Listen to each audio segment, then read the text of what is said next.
Hey everybody, welcome back to Video Game Esoteric Nerding series. Who's Nintendo suing this week and why are they suing them? And we couldn't even go 72 hours without a new Nintendo lawsuit. Because on Friday I walked into my office for my 40th birthday and did a video on the current updates on the Palworld lawsuit as far as patents are concerned. And we have another brand new Nintendo lawsuit to talk about today. And while this one makes a little bit more foundational sense as to why they would sue the individual, because honestly, he was being Hall of Fame first ballot level stupid, the language that they use around emulation should absolutely terrify everyone. And I'm sure you're going to say clickbait, go ahead and do it down below, but trust me, I've been right this entire time, and this is not a good one because it all comes down to the different Nintendo Switch emulators that were on the market and have all been removed because Yuzu's dead, Suyu's dead, Ryujinx is dead. There's basically nothing left anymore, and that is where Nintendo's trying to go with this. But there was a streamer and YouTube video maker out there who is making videos on pre-released Nintendo software, games that have not yet hit the market.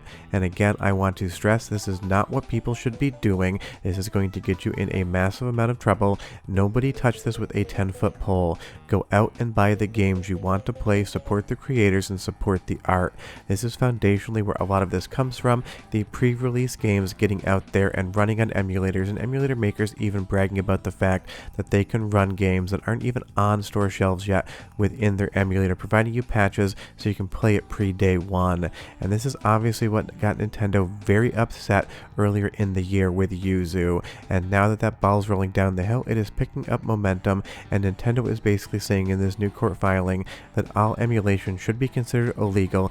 Even talking about it should be considered illegal. I am not overhyping this whatsoever. I will go through the court filing text to explain exactly what Nintendo is saying here, but again, they are referencing anti-circumvention technology within the Nintendo Switch. The fact that there is a key on your physical Switch as well as an individual key on each and every piece of software that you put into it, and those two keys are basically unlock the functionality of that game running on the hardware. It's basically a handshake, and if those two bits of data do match with some other underlying things going on under the hood, you're going to be able to use that game on the hardware. And this is what Nintendo really keeps talking about with these lawsuits, and it's not like the Switch is doing anything unique whatsoever. PlayStation 5, Xbox Series X, any modern piece of hardware console-wise is going to have these anti-circumvention protections put inside of them. Nintendo is saying it's to prevent users from unlawfully accessing or modifying the console, including producing that key. But we talked about in previous videos why modifying your own hardware is permissible, but as far as what this streamer was doing, very stupid would be an understatement as far as what was going on here. They were actively antagonizing Nintendo by streaming these games before they came out. They were given multiple opportunities to stop and they didn't, and this should be considered wildly different than what's going on with Palworld, and Nintendo basically weaponizing very vague patents to try to harass a competitor and basically keep market competition down because they think they can kind of just basically get Palworld off the market. So I understand there's not a lot of Nintendo fans in the comments, and stuff like Palworld definitely does feel like Nintendo being abusive. As far as this lawsuit here today, it 100% makes sense why they would sue him. They have screenshots of him streaming these games before they came out, even offering to help people stream them and play them before release date as well. So as far as whether or not this individual can win this lawsuit, it is game over. The evidence is absolutely stacked against them in basically the worst way possible, but that was their own fault. But what is very interesting is they're talking about trafficking. Now I understand maybe you've heard the word trafficking before. It's probably in some Netflix TV show or movie where they're talking about the trade of other substances that I'm not going to state on YouTube. But trafficking really by definition is just providing information or a product that would be considered illegal if you're a distributor of that. And Nintendo is stating that they've lost millions of dollars based on this one user. That's something they would definitely have to prove. We don't know. And this also kind of touches on the different MIG switch cards out there as far as making backups are concerned. But Nintendo has knocked out so many things this year. They've knocked out so many different emulators and companies, and that kind of is the reality of what's going on right now and what they're basically trying to do, because the Ryujinx lawsuit, or basically settlement, it wasn't really ever seen as a court document, took Ryujinx off the market. And this is going to be very important as well for the back half of this video when Nintendo talks about trafficking in illegal emulation, and that is something something that should be scaring absolutely everybody. And of course, a little bit of foundational text. This started with the Yuzu emulator, and they were definitely running pre-release games as well as talking about doing so on their Discord server. So again, some of the people doing this stuff have not done it the correct ways. But Article 72 on this filing talks about linking to an emulator in and of itself is considered a crime in this defense. Nintendo is stating that if you tell anybody where to find an emulator for Nintendo Switch, you are committing a crime. And I'm using some Dreamcast and Naomi emulation videos here because I'm not touching Nintendo with a 10-foot pole anymore. Basically, what they're trying to claim is if I was to leave a link to Flycast down below, that would be trafficking under Nintendo's definition, because Flycast does work around certain protections that would have been in the Dreamcast, like basically every single software emulator does. But there's been a lot of examples on software interoperability as far as the DMCA exceptions are concerned that do allow for that. So basically Nintendo's cherry picking what they want to use on the DMCA and ignoring every single thing that they don't want to have brought into this discussion. But of course they keep selling very small individuals. But what we really need to know now is linking to any of these things should be considered absolutely something you do not want to do. And if you haven't noticed on a lot of the things I talk about, I do not provide any links in the description. I am not new at this. I've been doing stuff in this medium for a very long time, dealing with copyright, DMCA, entertainment business law. So there is a reason sometimes I just say if you want a link, you got to find it yourself. And Nintendo's also stating here in this filing that multiple federal courts have found in their favor, but again, remember, those are settlements, but Nintendo's basically trying to treat them like they're actual fixed law that they can point to. There's not yet been a court case that states what Nintendo's opinion is as far as the law is concerned would be correct or not.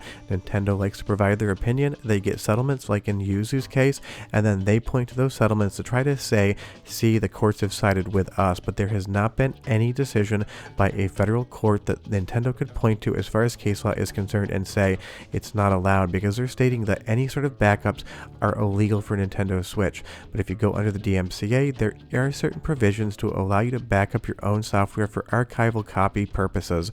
It's kind of called a backup, but mostly it's supposed to be defined as an archival copy for you.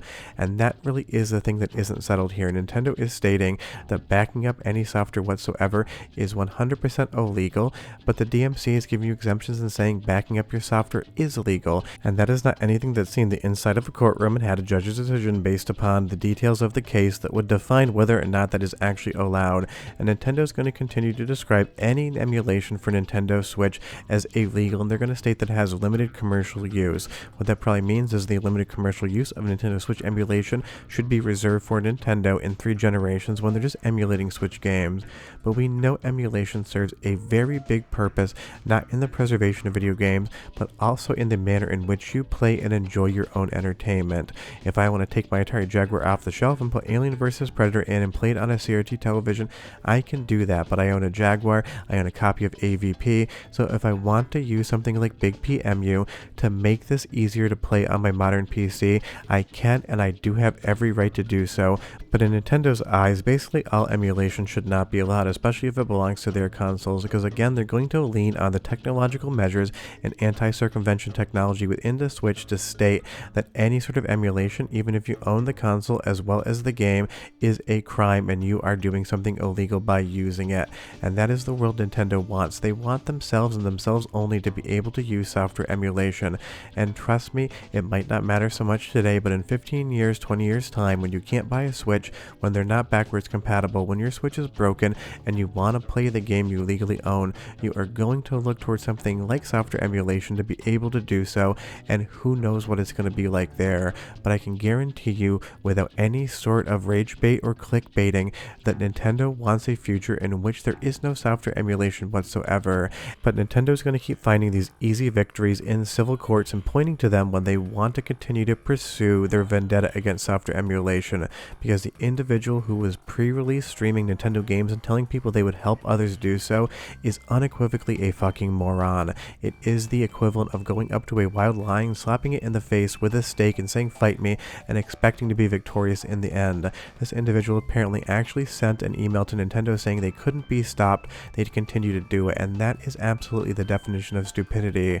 But now Nintendo is stating that even linking to software emulation in and of itself is going to be considered illegal, and that is not a good thing. And again, this is so far and away from what what we're talking about with the Palworld lawsuit with patents and Nintendo being abusive. But Nintendo's going to take these easy victories like somebody streaming these pre-release games, and they're going to get judges in civil courts to sign off on settlements that are going to use language stating that that person did something wrong so that they can point to it in the future. But be aware, as of today, Nintendo's stating that if you provide links to software emulation for their emulators, at least on the Nintendo Switch generation, they can and will pursue you in civil court for traffic in illegal software and get a big settlement.